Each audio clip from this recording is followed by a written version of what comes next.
Oh mon Dieu. Ça c'est l'aspect mystérieux. L'aspect mystique. C'est la force du christianisme.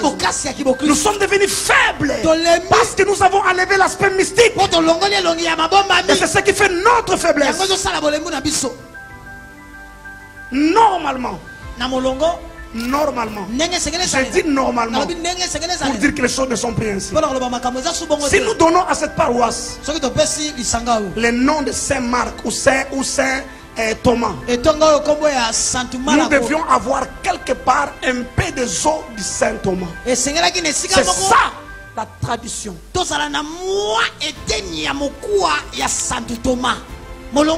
que l'esprit de l'archange Michel, si nous donnons à cette paroisse le nom de l'archange Michel, faut que son esprit soit le gardien de l'île.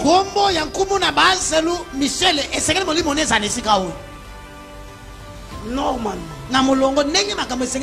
Et si nous donnons à cette paroisse le nom de Saint Joseph, ça dépend lequel.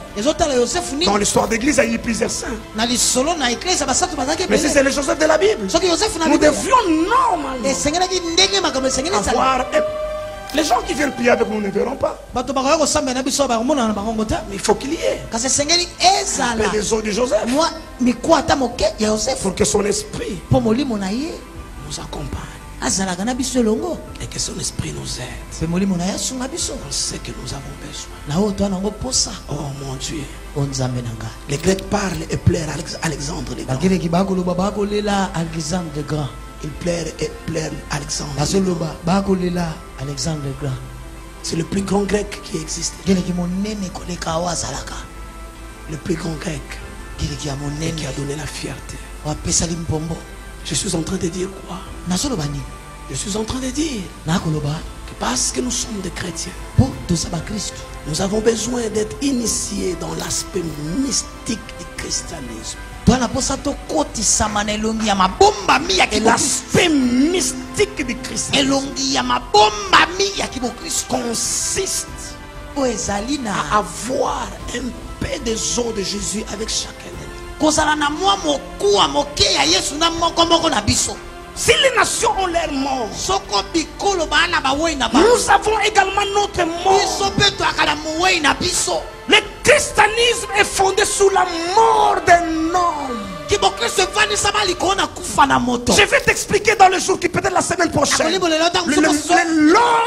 le mystère de l'ordre de Melchisédek. Je vais te parler le pouvoir du sang et de la mort. Si tu vas chez un ganga,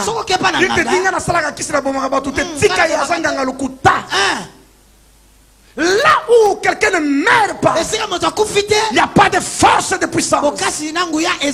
C'est pourquoi Dieu a tué Jésus-Christ pour que nous aussi, nous ne travaillons pas seuls. Que l'esprit de notre mort, mon Dieu, nous accompagne où que nous allions. Le trajectoire est loin, la terre promise est loin. Ils avaient les eaux de Joseph.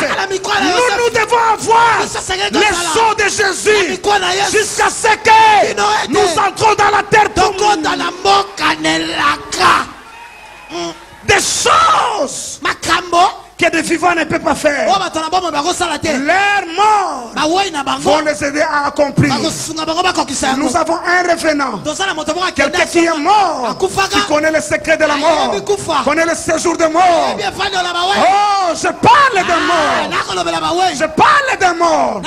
L'Amérique a Abraham Lincoln, la France a le général de Gaulle, l'Inde a Indira Gandhi, le Maroc a Mohamed V, le Grec a Alexandre le Grand, et tous les autres peuples. Ils étaient les monuments de leur roi. Nous avons l'agneau immolé. Nous ne sommes pas comme les restes du peuple. Nous avons l'agneau immolé. Tu n'entends pas ce que je dis. Nous avons l'agneau immolé. L'esprit de notre mort nous accompagne. Il a dit, je serai avec vous tous les jours jusqu'à la fin. Oh Quelque chose arrive ce soir. Tu ne savais pas que l'esprit de mort t'accompagne. Mais pas n'importe quelle mort. Le nôtre c'est l'alpha et l'oméga. Le nôtre n'a pas été fait de terre. C'est la parole incarnée. Oh. Pose-moi la question, Fabrice. Et pourquoi nous n'avons pas les eaux? Écoutez. Écoutez maintenant. Les nations de la terre font des monuments à l'honneur de leurs héros qui symbolisent les eaux. Ils gardent ça dans les mausolées. Mais Dieu nous dit qu'il ne fera aucune image taillée. Vous savez pourquoi? On leur fait des monuments en bronze, en fer.